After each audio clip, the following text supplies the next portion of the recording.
ખ્રિસ્તમાં મારા વહાલા ભાઈઓ અને બહેનો, આજે ફરી એકવાર હું તમને ફરીથી આજે આ ચોથા ત્રિમાસિકની અંદર અભ્યાસ પાઠ આપણો 8મો છે અને આ 8મા અભ્યાસ પાઠમાં ફરી એકવાર હું તમારો સ્વાગત કરવા માગું છું. આવો આ સમય દરમિયાન આપણે આજના આ સભાસાના પાઠને અધ્યયન કરવા તરફ વધીએ તે પહેલાં આવો આપણે પ્રાર્થનામાં જઈશું. હું આપણા મધ્યે પાસ્ટર ઈસુભાઈ છે, તેઓને વિનંતી કરીશ કે આપણને પ્રાર્થનામાં દોરશે અને આપણે અભ્યાસ પાઠની શરૂઆત કરીશું. હવે આપણે પ્રાર્થના કરીએ. સર્વશક્તિમાન પરમેશ્વર પિતા પ્રભુજી, અમે તમારા નામને આભાર ધન્યવાદ કરીએ છીએ આ સમય પ્રભુજી, જે કંઈ સુંદર પાઠનું અધ્યયન કરવા માટે પ્રભુ તમે અમને તેડ્યા છે, ત્યારે વિશેષ પ્રભુ તમારી પવિત્ર આત્માને અગવાઈ પ્રભુ તમે આપો, જેથી કરીને પ્રભુજી અભ્યાસ પાઠને સારે પેઠે અમે વિસ્તૃતથી સમજાવી શકીએ. અને પિતા પ્રભુજી, જે બાળકો આ અભ્યાસ પાઠને જુએ છે તેઓને પણ સમજવા માટે શક્તિ બળ પ્રભુ તમે સામર્થ્ય આપો, અમે ખાસ પ્રાર્થના માગીએ છીએ પિતા. જે અમે માંગ્યું છે તો આપવા બદલ આભાર. ટૂંકી પ્રાર્થના પ્રભુ ઈસુ મસીહ તમારા નામમાં માગું છું, આમેન. વહાલા મિત્રો, આજે ફરી એકવાર આપણે જ્યારે સાબાસાના પાઠના અધ્યયનમાં જઈ રહ્યા છે ત્યારે હું તમારો દરેકને આવકાર કરું છું અને આજના સાબાસાના પાઠના અધ્યયન માટે આપણી પાસે ફરી એકવાર જે ખાસ મહેમાનો છે હું તેઓની ઓળખાણ કરવા માગીશ અને હું તેઓને વિનંતી જ કરીશ કે તેઓ પોતાની ઓળખાણ આપણી પાસે કરાવશે. પ્રભુ ખ્રિસ્તની અંદર પ્રેમી સલામ. હું છું અલ્પેશ ગામિત અને હું તમને છે રવિવાર અને સોમવારના પાઠની અંદર માર્ગદર્શન પૂરું પાડીશ કે જ્યાં કહે છે કે વિશ્વાસપણો અને મને એ ટેકરીવાળો પ્રદેશ જોઈએ છે. હું છું તમારી સાથે પાસ્ટર ઈસુફ ગામિત. હું તમને આજનો અભ્યાસ પાઠ જે બુધવાર અને મંગળવારનો છે, શક્તિનું ઉદાહરણ અને નમ્ર નાયક. ખ્રિસ્તમાં વાલા પ્રિયજનો, ફરી એકવાર આજે આપણે ભેગા થયા છે. આજનો જે પાઠ છે તે છે ચિંતન અને બદલાન, અને હું પાસ્ટર રમેશ વાઘમારે તેનો આજે હું અધ્યયન તમને જણાવીશ અને શુક્રવારનો પણ અભ્યાસ આપણે કરીશું. વહાલાઓ, આ સમય દરમિયાન આપણે આજના અભ્યાસ પાઠના તરફ વધીએ ત્યારે આજના અભ્યાસ પાઠનું જે સ્મૃતિ સૂત્ર છે તે હું તમારા મધ્યે લાવવા માગીશ. આજનું જે સ્મૃતિ સૂત્ર છે તે આપણા મધ્યે હિબ્રુના પુસ્તકમાંથી આવે છે. હિબ્રુને પત્ર તેના 13મા અધ્યાય અને 7મી કલમ આપણને એ પ્રમાણે કહે છે કે જેઓ તમારા આગેવાન હતા, જેઓએ તમને દેવની વાત કહી છે, તેમનું સ્મરણ કરો અને તેઓના ચારિત્ર્યનું પરિણામ જોઈને તેઓના વિશ્વાસનું અનુકરણ કરો. વહાલો, આજે જે આપણે શીખવા તરફ જઈ રહ્યા છે તે એક આપણા આગેવાનો કે આપણા ભૂતકાળમાં બની ગયેલા આપણા સેવકો જે આપણને એક પાયાનું શિક્ષણ આપે છે, જેના પર આપણો વિશ્વાસનો પાયો સ્થિર છે, આજે એવાઓના ચરિત્ર, એવોનો વિશ્વાસ અને એવોની કરણીઓ પર આપણે આધાર સ્તંભ બનવાનું છે. અને આપણે જોઈએ છે કે દરેક માતા પિતા આજે આપણે જગતમાં જીવીએ છીએ ત્યારે દરેક માતા પિતા તરીકે આપણે એક વિચાર કરીએ છીએ કે આપણા જે બાળકો છે તે આપણા ઉદાહરણો થકી સારું શીખે, ના કે આપણા બાળકો કંઈ ગલત કે કંઈ ખોટું શીખી શકે. છતાં પણ કદાચ કોઈક બાળકોમાં સારાના બદલે કંઈ ખરાબ લક્ષણો દેખાતા હોય તો આપણે જોવા મળે છે કે માતા પિતાને ઘણો આંચકો લાગે છે, ઘણું દુઃખ થાય છે કે અમારા બાળકો શું શીખી ગયા, કેમ કે અમે તો સારું શીખવાડ્યું છે. તો આપણી અપેક્ષા હંમેશા એ હોય છે કે આપણી પાસેથી સારા દાખલાઓ લે, આપણું સારું અનુકરણ જુએ અને આપણા બાળકો જે છે બંધ બેસતું અને એક સારું જીવન જીવે. અને એમના માટે દેવનું વચન આપણને એક રોમનનો પત્ર તેનો 7મા અધ્યાય 15ની અંદર એ પ્રમાણે કહે છે, કારણ કે હું જે ઈચ્છું છું તે કરતો નથી, પણ જે ધિક્કારું છું તે કરું છું. તો શું બને છે કે આપણે જે સારું કરવા ચાહે છે નથી કરી શકતા, અને જે નથી ચાહતા એ કરીએ છીએ. માટે દરેક માતા પિતા તરીકે આપણી અપેક્ષાઓ હોય છે કે આપણે સારું બાળકોને શીખવાડીએ અને બાળકો સારું જ શીખે અને સારું અનુકરણ કરીને એક પોતાનું સારું પ્રતિનિધિત્વ આ સમાજમાં, આપણી મંડળીમાં અને દેશને માટે રજૂ કરી શકે. અને એના માટે જન્મથી જ એક મનુષ્યને દેવે એક એવું જીવનશૈલીનો આકાર આપેલો છે કે ખરું મનુષ્ય પણ આપણે રજૂ કરી શકીએ. પરંતુ જેમ જેમ આપણી ઉંમર થતી જાય છે તેમ તેમ આપણે પોતે એક સારા જાણકાર બનતા જઈએ છીએ, જ્ઞાનમાં, કદમાં ખ્રિસ્તની જેમ આપણે વધતા જઈએ છીએ અને ભૂંડોના ભલાના ભેદ સમજીએ છીએ. અને આપણે જોઈએ છીએ કે ઘણી ખરી વખત આપણે જે સારાનું અનુકરણ કરીને સારો નમૂનો આપવાનો હોય છે તેના બદલે ક્યારેક આપણે એક અયોગ્ય નમૂનો આપીએ છીએ. પરંતુ આજનો આપણે સાવાસાનો પાઠનો જે માથાડું જે છે તે આપણને એ પ્રમાણે કહે છે કે વિશ્વાસના મહાન પુરુષો જે બે વ્યક્તિઓ છે, યહોશુઆ અને કાલેબ છે. તો આજે એ વિશ્વાસના મહાન પુરુષો પાસેથી આપણે શીખનારા છે કે આપણે એઓના વિશ્વાસ જે આપણા માટે પાયો બન્યો છે એમાં શીખીએ, એ લોકોના ઉદાહરણોને આપણા જીવનમાં ઉતારીએ અને આપણે કેમક એ મહાપુરુષો જે વિશ્વાસના માટે છે એઓ પાસેથી શીખી શકીએ. તો આવો આપણે આગળના ભાગમાં વધીએ અને આપણે આગળના ભાગમાં એ બાબતને શીખીશું કે આ મહાન પુરુષો આપણને શું બોધપાઠ આપે છે, એનું શું અનુકરણ કરવું જોઈએ તે આપણે શીખીશું. તો આગળનો પાઠ જે છે તે આપણા મધ્યે પાસ્ટર અલ્પેશભાઈ છે તે આપણને દોરી જશે. હું તેને વિનંતી કરીશ કે આગળના પાઠ તરફ આપણને દોરી જશે. વહાલાઓ, આપણે આગળ વધીએ. આપણે મહાન વિશ્વાસુ પુરુષો એટલે કે મહાન જે પુરુષો વિશ્વાસને કહેવાયા છે એના વિશે જોઈએ. કે આજે આપણે અબ્રાહમના વિશ્વાસ વિશે તો જાણીએ છીએ, પરંતુ આજે છે આપણે બે એવા પુરુષો વિશે પણ જોઈશું જેઓનો પણ વિશ્વાસ છે એ ખૂબ જ મોટો અને આજ્ઞાકીન હતો. આજે એમાંથી આપણે કાલેબનું ઉદાહરણ લઈને જોઈશું કે કાલેબના જીવન પરથી શું આપણને વિશ્વાસપણું મળે છે કે કેવી રીતના વિશ્વાસ કરવાનો છે એ બાબતો પણ શીખવા મળે છે. તમે મારી સાથે છે બાઇબલ ઉઘાડી શકો છો અને તેમાંથી ગણના તેનો 13મો અધ્યાય અને 14મો અધ્યાય તેમજ યોશુઆ તેનો 14મો અધ્યાય પર તમે અભ્યાસ કરી શકો છો. અને ત્યાં જોવા મળે છે કે આપણે કાલેબ વિશે પણ જોઈએ છે અને કાલેબનું ઉદાહરણ એનો ઉલ્લેખ છે આપણે એ બાબતોની અંદર જોઈએ છે જ્યાં મૂસા દ્વારા છે એ કનાનની ભૂમિ વિશે અહેવાલ લેવા મોકલવામાં આવે છે. ત્યાં 12 જાસૂસોને એ મોકલવામાં આવે છે અને તે 12 જાસૂસો છે એ અલગ અલગ રિપોર્ટ અહેવાલ લઈને આવે છે. પરંતુ ત્યાં છે એ પ્રથમ વખત છે એક જે કાબેલ છે એનું ઉદાહરણ અને એની સાથે યહોશુઆ છે એ બંને પુરુષોનો ઉદાહરણો કે એ લોકો કેવી રીતના દેવની અંદર સંપૂર્ણ વિશ્વાસ લઈને પાછા ફર્યા. જે સાચો વિશ્વાસ હતો, સાચો અહેવાલ હતો એ લઈને એ લોકો આવે છે. અને એ શા માટે? કારણ કે એ લોકોએ દેવ પર વિશ્વાસ કર્યો.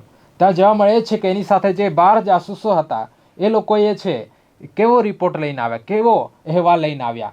તો એ લોકો જોઈ છે કે એ લોકો ત્યાંની પ્રજાને જોઈને ડરી ગયા, ત્યાંના મહાન પુરુષોને જોઈને ડરી ગયા, લડવૈયાને જોઈને ડરી ગયા અને એ લોકોએ છે ત્યાં ખોટો રિપોર્ટ આપ્યો કે આપણે છે ત્યાં એ લોકોને જીતી શકીશું નહીં. પરંતુ હાલાઓ આપણે કાલેબનું ઉદાહરણ જોઈએ કે ત્યાં કાલેબ છે એ જોવા મળે છે કે જે દેવના વચનો હતા એ પ્રમાણેનું અનુકરણ કર્યું અને એ શું સાચો રિપોર્ટ લઈને આવે છે. અને એટલા માટે કારણ કે એણે ત્યાં યોગ્ય જે દેવ વાયદો કર્યો હતો, વચનનો કરાર આપ્યો હતો કે તમને સારો એવો દેશ આપીશ અને એ હતો. અને એની અંદર દેવ એ લોકોને કેવી રીતના સફળ આપશે અને એ દેશ કેવી રીતના આપશે એ દેવ પર વિશ્વાસ કર્યો હતો અને એનું અનુકરણ પણ કર્યું હતું. એટલા માટે છે અને એ બાબતો છે આપણે ગણના તેનો 14મો અધ્યાય અને 24મી કલમની અંદર જોવા મળે છે કે ત્યાં કહેવામાં આવ્યું છે કે કાલેબને છે તો અલગ આત્મા હતો એમ કે છે વહાલાઓ. એટલે કે એનું જે હૃદય હતું, એનું જે વલણ હતું, એનો જે સ્વભાવ હતો એ શું હતું? દેવને સમર્પિત હતો. કેમ કે આપણે જોઈએ છીએ કે 40 વર્ષ પછી કે જ્યારે જે મૂસાની વાણીને જે મૂસાએ જે વચનો શીખ્યા હતા એ પણ એ ભૂલ્યો ન હતો. પરંતુ એ કહે છે યોશુઆ તેનો 14મો અધ્યાય અને 7મી કલમ આપણને યાદ આવે છે કે મારા મનની અંદર જે વાતની ખાતરી થઈ તે પ્રમાણે મેં અહેવાલ આપ્યો છે. વહાલાઓ ત્યાં જોઈએ છે જ્યાં 12 જાસૂસો વિશે લખવામાં આવ્યું છે. એના જે નામો છે એ બાઇબલ અભ્યાસની અંદર તમે વાંચશો.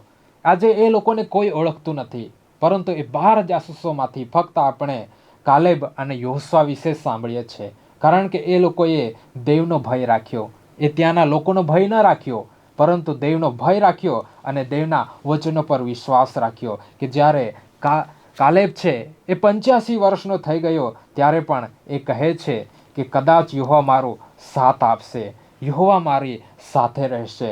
અને એમાં કોઈ શંકા ન હતી, એમાં વિશ્વાસ હતો અને આશા હતી કે ખરેખર દેવ છે એ દરેક યુદ્ધમાં મારી સાથે રહેશે. હું કયા પણ પ્રદેશની અંદર રહીશ એ મારી સાથે રહેશે. અને એટલા માટે છે એક નવો પ્રદેશ એ માંગે છે અને એ ટેકરીવાળો પ્રદેશ માંગે છે.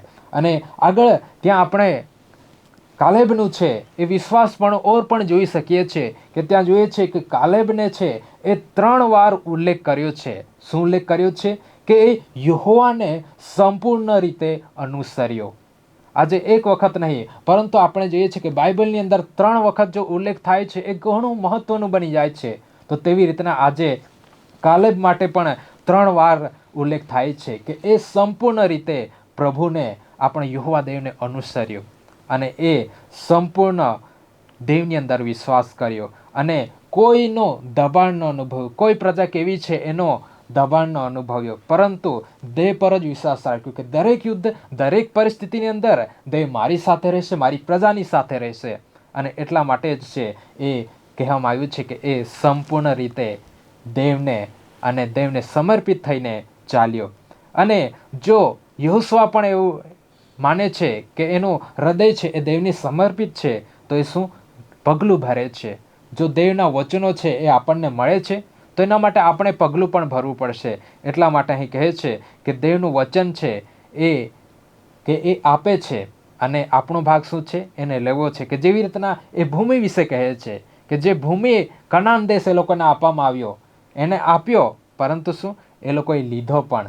અહીં 2 બાબતો થાય છે કે દેવ આપે છે અને આપણે લઈએ છીએ, પરંતુ શું? આપણે એમાં આપણું ડગલું ભરીએ છીએ. એટલે કે દેવની વિશ્વાસની અંદર જે આપણા માટે યોજના બનાવી છે એમાં આપણે સહમતિ દર્શાવીએ છીએ, વિશ્વાસ દર્શાવીએ છીએ. અને એટલા માટે પાઉલ પણ આપણને યાદ અપાવે છે રોમી તેનો 12મા અધ્યાયને 2જી કલમની અંદર કે તમારું મન નવું કરો અને દેવની ઈચ્છા જાણો એમ કહે છે. તો આજે આપણે દેવની ઈચ્છા જાણીએ કે એ આપણા દ્વારા શું કરવા માંગે છે. અને આ કાલેબ દ્વારા આ જે મહાન પુરુષ હતો આનો પણ વિશ્વાસ આપણે જોઈ શકીએ છીએ કે એ હંમેશા છે એ સત્યતાથી ઊભો રહ્યો. એના લોકો જ એની વિરુદ્ધ હતા, કારણ કે જ્યારે સાચો રિપોર્ટ લઈ આવ્યો, સાચો અહેવાલ લઈ આવ્યો, દેવના યોગ્ય વચનો પ્રમાણે લઈ આવ્યો, ત્યારે લોકો છે એને પથ્થરે મારવાના હતા. અને તો છતાં પણ છે એ ત્યાં ડટીને ઊભો રહ્યો, એટલા માટે કે એના પાસે સત્ય હતું. અને આજે આપણે લાંબા સમય સુધી દેવને સમર્પિત રહીએ અને આપણે દરેક પરિસ્થિતિની અંદર કાલેબની જેમ વિશ્વાસુપણામાં રહીએ. આમેન. વહાલાઓ, આપણે સુંદર તે પ્રથમ ભાગ આપણે જોઈ ગયા છે અને અહીં આપણને વિશેષ 2 જે મહાપુરુષો છે એના વિશ્વાસને જોઈ શકીએ છીએ. કેવી પરિસ્થિતિમાં પણ એ લોકો વિશ્વાસુ બની રહે છે અને દેવના વિશ્વાસમાં એ લોકો સફળ થાય છે. આવો આપણે આગલા ભાગમાં વધીશું. પાસ્ટર ઈસુભાઈ છે તે આપણને આગલા ભાગમાં દોરશે, આપણે એને પણ સાંભળીએ. આવો આ સમયે આપણે મંગળવારનો પાઠ અને બુધવારનો પાઠ તરફ આપણે જોઈશું. અને મંગળવારની પાઠની અંદર આપણે જોનાર છે કે શક્તિનું ઉદાહરણ. અહીં યહોશુઆ તેનો 15 અધ્યાય અને 16 કલમ, ન્યાયાધીશ તેનું 1 અને 13 અને 3 અને 7 થી 11ની અંદર આપણે એક સુંદર ઘટના વિશે આપણને જોવા મળે છે. અહીં કાલે પોતાની પુત્રી આક્ષાહાને તે યુવાનને લગ્નમાં આપવાનું વચન આપે છે જે કિર્યાત સેફેર નામનું શહેર હતું એ જીતશે. અને અહીં જે ઓથનિયલ નામનો જે યુવાન હતો એ તે ઘણો બહાદુર છે અને એ પડકારને સ્વીકારી લે છે અને તે શહેરને જીતી લે છે વાલાઓ. અને આક્ષાહાને એક પત્નીને રૂપની અંદર એને પ્રાપ્ત કરે છે. અને આ વાર્તા આપણને એક શીખવે છે કે સાચી શક્તિ માત્ર હાથમાં જ નથી, પરંતુ દેવ પર વિશ્વાસ અને હિંમત. અને જ્યારે આપણે એ સ્વીકારી લઈએ છીએ પડકારોને, એ પડકારોની તૈયારીમાં છે વહાલાઓ.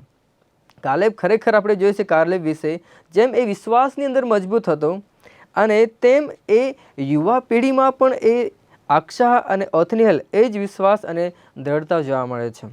અહીં આપણે જોઈએ છે કે કાલેબનું કઈ પ્રમાણનું વલણ છે કે જે પૂર્વજોએ જે હિંમત દાખવી, જે વિશ્વાસ દાખવ્યો, એ જ બાબત યુવાનોની અંદર પણ દાખવા માટે એ પ્રયત્ન કરે છે. અહીં આક્ષા વિશે આપણે જોઈએ છે કે એક વિશ્વાસી સ્ત્રીનું એક ઉદાહરણ આપે છે વહાલાઓ. અહીં ઓથનિયલ સાથે જેના લગ્ન થયા બાદ આક્ષા પોતાના પિતાની પાસે એક આશીર્વાદ માંગે છે. અને અહીં આપણને જોવા મળે છે 15મો અધ્યાય તેનો 19મી કલમની અંદર કે તેણે ઉત્તર આપ્યો કે મને આશીર્વાદ આપ, અને તે મને નેગેબ જમીન આપી છે, માટે પાણીના ઝરા પણ મને આપ. અને તેણે એ ઉપલાણ ઝરાને નીચાણના ઝરા આપ્યા. અહીં આક્ષાનો નિશ્ચય એક વિશ્વાસી સ્ત્રીનું ઉદાહરણ આપે છે. તે માત્ર જમીન જ નહીં પરંતુ પાણીના સ્ત્રોતો પણ માંગે છે. આમાં એક મહત્ત્વનો પાઠ જે આપણને શીખવા મળે છે કે આશીર્વાદ મેળવવા માટે આપણે વિનમ્રતાની, એક નિશ્ચયની અને વિશ્વાસ સાથે માંગવું જોઈએ, જે આપણા પ્રભુ પરમેશ્વર આપણને આપે છે. ચોક્કસપણે અહીં જે એક સુવાર્તાની મહિલાઓની આગાહી આપણને અહીં આપે છે આક્ષાના, અને જેઓ ઈસુ સુધી પહોંચવાને ભીડ પાર કરે છે અને આશીર્વાદ મળ્યા વગર પાછા ફરતા નથી. એ જ પ્રમાણે આપણે જ્યારે પ્રભુ પરમેશ્વરને પ્રાર્થના કરીએ છીએ, આપણે સતત પ્રાર્થના કરવી જોઈએ. એ જ બાબત આપણને લૂક તેનો 18મો અધ્યાય અને 1 થી 5ની અંદર આપણને જોવા મળે છે કે જ્યાં એક અન્યાયી ન્યાયાધીશની પાસે એક વિધવા સ્ત્રી સતત વિનંતી કરે છે. અહીં ખૂબ જ મહત્ત્વની બાબત છે કે વિધવા અહીં સતત જે શું કરે છે, ન્યાય માંગતી રહે છે, અને અંતે એને ન્યાય મળે છે વહાલાઓ. અને ઈસુ પણ આપણને પ્રભુ ઈસુ આપણને જણાવે છે કે જો આપણે જોઈએ કે પ્રભુ પરમેશ્વરની પાસે જો આપણે ખરા હૃદયથી આપણે પ્રભુ ઈસુ મસીહના નામની અંદર માગીએ છીએ, પ્રભુ આપણને આપે છે વહાલાઓ. આપણે પ્રાર્થનાની અંદર ધીરજ અને અડગ આપણે વિશ્વાસ રાખવાનો ઘણો જ જરૂરી છે વહાલાઓ. આપણે જો બુધવાનો પાઠ છે કે નમ્ર નાયક, અહીં યહોશુઆ વિશે આપણે જોનાર છે. યહોશુઆ તેનો 19મો અધ્યાયની અંદર આપણે જોવા મળે છે કે જે યહોશુઆ ઇઝરાયેલીઓને ઘણા લાંબો સમય સુધી એ નેતૃત્વ કરે છે. પહેલાં તો આપણે જોયું કે મૂસા ઇઝરાયેલી લોકોનું નેતૃત્વ કર્યું, એ ત્યારબાદ આપણે જોઈએ છે કે યહોશુઆ જે છે ઇઝરાયેલ લોકોનું નેતૃત્વ કરે છે, અને તે દરેક કુળને તેની જમીન પણ ફાળવી આપે છે વહાલાઓ. આપણે અહીંયા જોઈએ છે, પરંતુ આશ્ચર્યજનક બાબત એ છે કે જમીન મેળવવા માટે પોતાનો જે ભાગ હતો એ તે છેલ્લે લે છે. ઘણી અજીબ અહીં આપણે વાત જોવા મળે છે કે જે એક લીડર હતો, એક નમ્ર નાયક તરીકે એને અહીંયા દાખવવામાં આવ્યો છે, એ હિસ્સો પોતે પહેલાં લેતો નથી, પરંતુ દરેકને મળી ગયા બાદ એ પોતાનો હિસ્સો લે છે. યહોશુઆ જે સમગ્ર રાષ્ટ્રનો મહાન નેતા હતો, તેને પ્રથમ મળવું જોઈતું હતું, પરંતુ તેણે રાહ જોઈ અને અંતમાં એક શહેર તેનું નામ છે ટિમનાથ સેરહા, એ સ્વીકાર લે છે.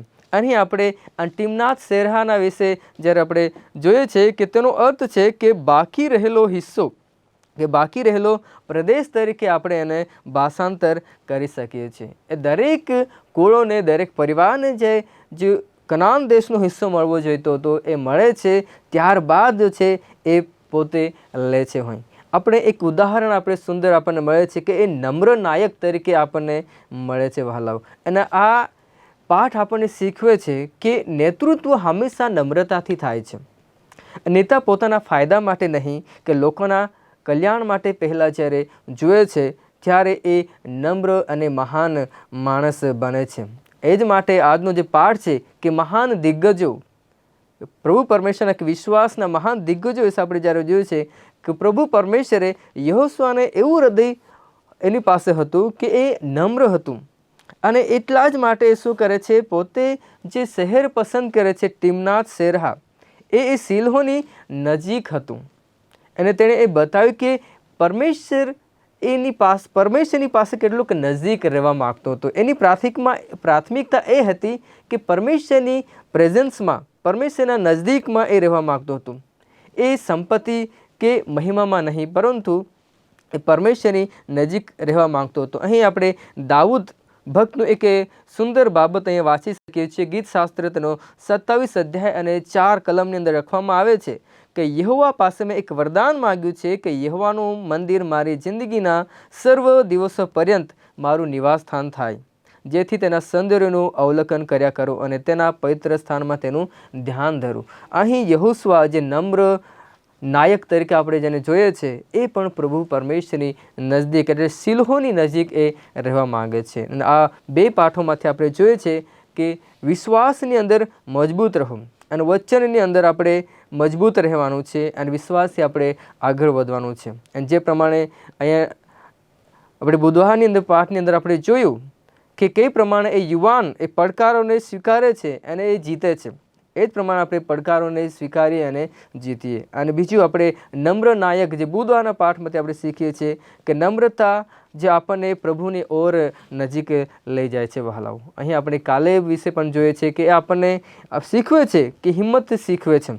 અને અક્ષા આપણને એ પણ શીખવે છે કે આપણે અડગ રહેવું જોઈએ જ્યારે આપણે પ્રભુ પરમેશ્વરની પાસે કંઈક માગીએ છીએ. અને યહોશુઆ આપણને નમ્રતા શીખે છે. અને ત્રણેયના ગુણોને આપણે જીવનમાં જ્યારે સ્વીકારી લઈએ છીએ તો દેવ આપણું જીવન જે છે ઉપયોગી, આશીર્વાદ ભર્યું અને આપણું જીવન અર્થસભર બનાવી દે છે. વહાલાઓ, આમેન.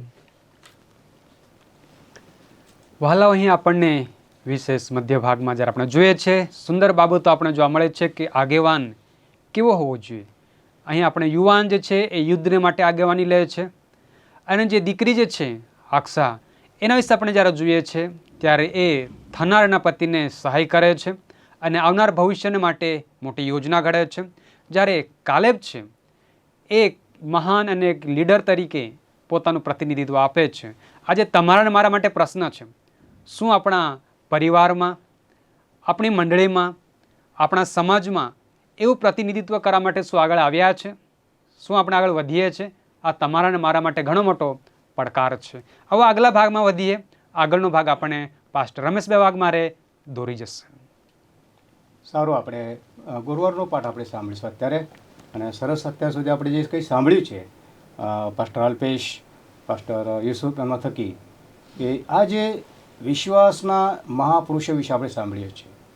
હવે અમે જોઈએ છીએ કે જેમ કે પાસ્ટર અલ્પેશ એમને જણાવ્યું કે ત્યાં જે યરીખોનું જે રહસ્ય કાઢવા માટે કે જ્યાં જાસૂસી કરવા માટે જ્યાં લોકો મોકલાવ્યા કે જેમનું નામ પરિચિત નથી. કેમ પરિચિત નથી અને કેમ આ બે વ્યક્તિઓનું નામ પરિચિત છે? તો આ બે વ્યક્તિઓના કે બે પક્ષના લોકોમાં શું તફાવત જોવા મળે છે? આજે અમે દરેક વિશ્વાસો છે, મંડળીઓ છે, વિશ્વાસુ લોકો છે, એડવેન્ટિસ્ટ લોકો છે, શું આ વિશ્વાસીય લોકોમાં શું તફાવત જોવા મળે છે? શું અમે વિશ્વાસના મહાપુરુષોની સંગતિમાં બેસીએ છીએ? યહોશુઆ અને કાલેબના લેવલમાં અમે છીએ કે પછી જે અપરિચિત લોકો છે ત્યાં શમુઆ, શાફટ, ઈગલ, પાલ્ટી, ગલિયેલ, ગડ્ડી, એમેલ, શેઠોર, નાભી અને જ્યુએલ, આ જે નામો ત્યાં બતાવવામાં આવ્યા છે એ નામ પરિચિત કેમ નથી? આજે આ એક મારે આગળ એક પ્રશ્ન છે તમને કે કેમ આ લોકોના નામ પરિચિત નથી? કેમ કે અહેવાલમાં તેઓએ વચન આપેલ ભૂમિનો વિજય મેળવવાનું અશક્ય હોય તેમ દર્શાવ્યું હતું. અમે જ્યારે વિશ્વાસ રાખીએ છીએ તો અમે જે અમને વચનદત્ત ભૂમિ કનાન, સ્વર્ગીય કનાન દેશની ભૂમિ જે અમને આપવાનું નક્કી કર્યું છે, તો તેનો અમે જે કંઈ અમારે તેની જાસૂસી અમારી કરવાની છે, જે કંઈ અમને માલુમાત છે, જે કંઈ અમને ખબર છે, તે અમે લોકો સુધી કેવી રીતે એક વિશ્વાસથી અમે વિશ્વાસુ પણ અમારામાં છે. શું અમારામાં એક એવી શક્તિનું ઉદાહરણ છે જે કાલેબમાં શક્તિનું ઉદાહરણ હતું કે જેને તેની દીકરીનું એક શક્તિશાળી યોદ્ધાને સાથે લગ્ન તેને કર્યું? અમારો વિશ્વાસ એવો પણ હોવો જોઈએ કે અમે જ્યારે રિલેશન બાંધીએ છીએ તે કેવા વ્યક્તિઓ સાથે જે બાંધીએ છીએ તે પણ આમાં અમને આ જોવા મળે છે. વાલો, અને એ બીજું કે ત્યાં યહોશુઆ એક નમ્ર નાયક પણ ત્યાં બતાવવામાં આવ્યો છે. બધી બાબતો અમે જોઈએ છીએ કે વિશ્વાસના જે મહાપુરુષો જે છે તેમના જે કંઈક તેમની જે ક્વોલિટી જે છે તે ક્વોલિટી અમે જોઈએ. વિશ્વાસુપણું, તેમનામાં શક્તિનું એક ઉદાહરણ, તેમનામાં એક નમ્ર નાયકપણું, અને તેના થકી જો અમે આ બધું ચિંતન કરીએ છીએ તો અમે શું બદલાવ લાવીએ અમારા જીવનમાં? ઘણા બાઇબલમાં બધા ઉદાહરણો છે કે જેમ કે આજે બાઇબલમાં એવા ઉદાહરણો છે જેનાથી આપણને આત્મિક વિજય મળી શકે છે. પણ છેલ્લો જે વિજય જે છે કે અંતિમ જે ઉદાહરણ આપણા માટે જે બતાવવામાં આવ્યું છે તે છે પ્રભુ ઈસુ મસીહ.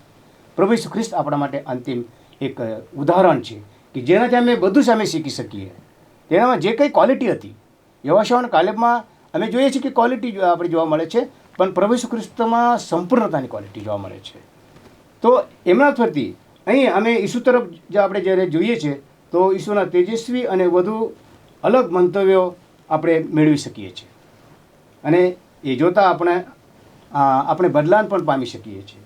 આપણા સાથી બંધુ માટે ભલાઈ, પ્રેમ આપણી કુદરતી વૃત્તિ આપણી બની જાય છે અને આપણે એક વ્યક્તિત્વ વિકસાવીએ છીએ કે જેથી દૈવી વ્યક્તિત્વને આપણે સક્ષમ બનાવી શકીએ. અને એમની સમાનતામાં જેમ કે કાલેબ અને યહોશુઆ અને બીજા જે જાસૂસો મોકલવામાં તેમની સમાનતા અમે જોઈએ છીએ તો એ ઘણો તફાવત આપણને જોવા મળે છે. ખોટો રિપોર્ટ, એક ભયનું વાતાવરણ ફેલાવ્યું છે. અમે જ્યારે ખરા વિશ્વાસવું છે તમારો ખરો સત્ય અમે લોકોને જણાવીએ. અહીંયા એક બાબત અમે જોઈએ છીએ કે બાઇબલમાં જેમ કે યીશુ પાસ્ટરે પણ કહ્યું કે અબ્રાહમનું પણ ઉદાહરણ છે, પણ હું એમ કહું કે એલિશા પણ ત્યાં એક ઉદાહરણ છે કે તેના નોકરને તેને આંખ ખોલી કે જેથી તેને જે દેખાતું નહોતું, પણ એલિશાએ એવી આંખ ખોલી કે જ્યાં એટલું સૈન્ય છે આપણું કે ત્યાં તે જોઈ શકે તેના માટે તેની આંખ ખોલી છે. જે લોકો જોઈ શકતા નથી, જેઓ લોકો આધ્યાત્મિક રીતે આંધળા છે, તેઓની આંખ પણ આપણાને ખોલવાની છે. આ એલિશાના ઉદાહરણ પરથી આપણે શીખી શકીએ. યોહાનનું પુસ્તક તેમાં પણ યીશુ તેના શિષ્યોને એક આંધળા વ્યક્તિ વિશે પણ એક દેવનું ગૌરવ આપણને બતાવવા માગે છે કે દેવનું ગૌરવ, જે વ્યક્તિ આંધળો હતો અને શિષ્ય તેઓને પ્રભુ ઈસુ કૃષ્ણ પ્રશ્ન પૂછે છે કે આ તેના પાપને લીધે કે તેના મા બાપના પાપને લીધે આંધળો છે. જે કંઈ પાપ તો દરેક છે, પણ પ્રભુનું ગૌરવ અમે લોકોને સમક્ષ અમે બતાવીએ.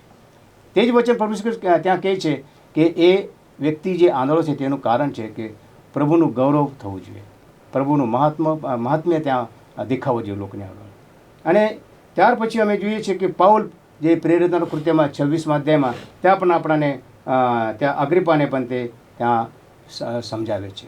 આવી બધી જે બાબતો જે છે, આધ્યાત્મિક બાબતો જ્યારે અમે સમજીએ છીએ તો વારો ખરેખર અમે જે વિશ્વાસોના જે આ મહાપુરુષો છે તમારા ઉદાહરણો થકી અમે લોકો સુધી પ્રભુનું સત્ય, વિશ્વાસુપણું, નમ્રતા અને જે કંઈ અમને હાસિલ કરવાનું છે તેમાં સ્વાર્થ ન હોવો જોઈએ, એ પાઠ પરથી આપણે શીખી શકીએ. પ્રભુ કરે આપ સર્વને આ સમજશક્તિ આપે આ પાઠમાંથી. અમે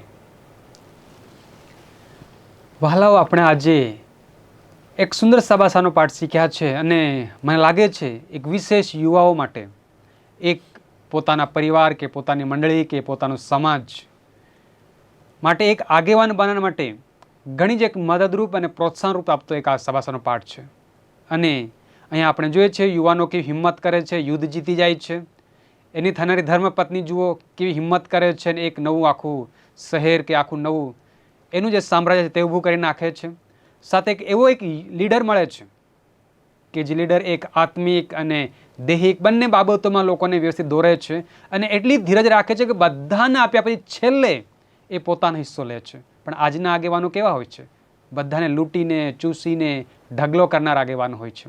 પણ બાઇબલ આપણને શીખવાડે છે કે આપણે ખરા આગેવાનો બનવાનું છે. તો હાલો, આજના સબાસાના પાઠમાં આપણે સુંદર શીખ્યા છે અને હું ફરી એકવાર આપણા મહેમાનોનો વિશેષ આભાર માનીશ કે તેઓએ આપણે સુંદર અને સરળ ભાષામાં સમજાવ્યું છે, જે આપણે એક સારી રીતે સમજી શકીએ છીએ. માટે તેઓનો હું વિશેષ આભાર માનીશ અને સાથે હું તમે દરેકનો આભાર માનીશ કે તમે આ સબાસાના પાઠમાં જોડાઈ રહ્યા છો અને આ સબાસાના પાઠના માધ્યમથી આજનો જે બોધપાઠ છે તમે સારી રીતે લઈ શક્યા છો એ મને વિશ્વાસ છે. અને વિશેષ હું તમે દરેકનો ફરી એકવાર આભાર માનીશ. અને જ્યારે તમે આ વિડીયો જોઈ રહ્યા છો ત્યારે હું તમને વિનંતી કરીશ કે આ વિડીયોને તમે લાઈક કરો, શેર કરો અને આ ચેનલને તમે સબસ્ક્રાઈબ કરો. અને વિશેષ જે બેલ આઇકન છે ને દબાવવાનું ભૂલશો નહીં, જેથી કરીને તમને એક નવા આવનાર વિડીયો તમને તે નોટિફિકેશન છે તમને મળી રહે. અને સાથે વિનંતી કરીએ છીએ કે જો તમારી કોઈ પ્રાર્થનાની વિનંતી હોય, કોઈ પ્રશ્ન હોય તો તમે કોમેન્ટમાં લખી શકો છો. અને એમની સાથે જો તમારે વધુ કશું કંઈ જાણવું હોય તો અમારી પાસે મેલ છે, તેના પર તમે લખી શકો છો digitalwiu@gmail.com. એના પર જો તમારે કંઈ વધુ માહિતી જોઈએ છે તે તમે લખીને મોકલી શકો છો. અમે ચોક્કસ ખાતરી આપીએ છીએ અમે તમને એનો જવાબ આપીશું. પ્રભુ તમે દરેકની વિશેષ આશીષિત કરે. આવો આપણે આ સબાસાને પાઠને પૂર્ણ કરવા માટે પ્રાર્થનામાં જઈશું. આપણા મધ્ય વડીલ પાસ્ટર રમેશભાઈ છે, હું વિનંતી કરીશ કે તે આપણે છેવટની પ્રાર્થનામાં દોરી જશે. ચાલો આપણે પ્રાર્થના કરીએ. પવિત્ર પવિત્ર પવિત્ર અમારા સામર્થ્યવાન પ્રભુ ઈસુ, ફરી એકવાર અમે આભાર માનીએ છીએ આજે જે સભાસણોનો પાઠ અમે શીખ્યા પ્રભુ. જે મહાન પુરુષો જો યોદ્ધાઓ છે વિશ્વાસમાં, એક લડવૈયા છે, આવી રીતે પ્રભુ અમારો પણ વિશ્વાસ એક મજબૂત બને, મંડળીઓના દરેક વિશ્વાસોનો વિશ્વાસ મજબૂત બને, અને પ્રભુ યહોશુઆના કાલેબને જેવા અમે પ્રભુ બનીએ તે માટે અમારા પર કૃપા કરો, કે જેથી કરીને પ્રભુ અમે જે સ્વર્ગીય કનાન દેશ છે એની માહિતી એને પ્રાપ્ત કરવા માટે જે કંઈ પ્રભુ વિશ્વાસોપણું, જે કંઈ પ્રભુ નમ્રતા અમને જોઈએ તે દરેક સમજી જાય અને તેઓ પ્રભુ સ્વીકાર કરે, અને એવી રીતે પ્રભુ બીજાને પણ તેઓ પ્રગટ કરે તે માટે તમે કૃપા કરો. પ્રભુ અમે પ્રાર્થના કરી છે આ અધ્યયન માટે pastor Ravindra, pastor Alpesh, pastor Yusuf તેઓને મદદ કરી છે, અમને પણ મદદ કરી છે પ્રભુ. અમે તમારો ઘણો આભાર માનીએ છીએ. વિશેષ અમારી પ્રાર્થના જેઓ સાંભળનારા છે તેમના પરિવારજનો, બાળકો, તેમના વડીલજનો દરેકને પ્રભુ તમે વિશેષ આશીષ આપો, અને દરેકને સારું આરોગ્ય આપજો અને સમય શક્તિ આપજો પ્રભુ. ટૂંકી પ્રાર્થના ઈશ્વરના માંગીએ છીએ. આમેન. તો વહાલાઓ, આપણે ફરી એકવાર તમારો આભાર માનીશ, અને હું વિનંતી કરીશ કે આવતા અઠવાડિયે આપણે એક નવા પાઠની સાથે પાછા મળીશું. ત્યાં સુધી એક આપણે નવા અભ્યાસ તરફ વધીએ, અને પ્રભુ તમ દરેકને સુરક્ષિત, શાંતિ, આશીર્વાદિત અને આનંદ રાખો. પ્રભુ તમ દરેકને આશીર્વાદ આપો. આમેન.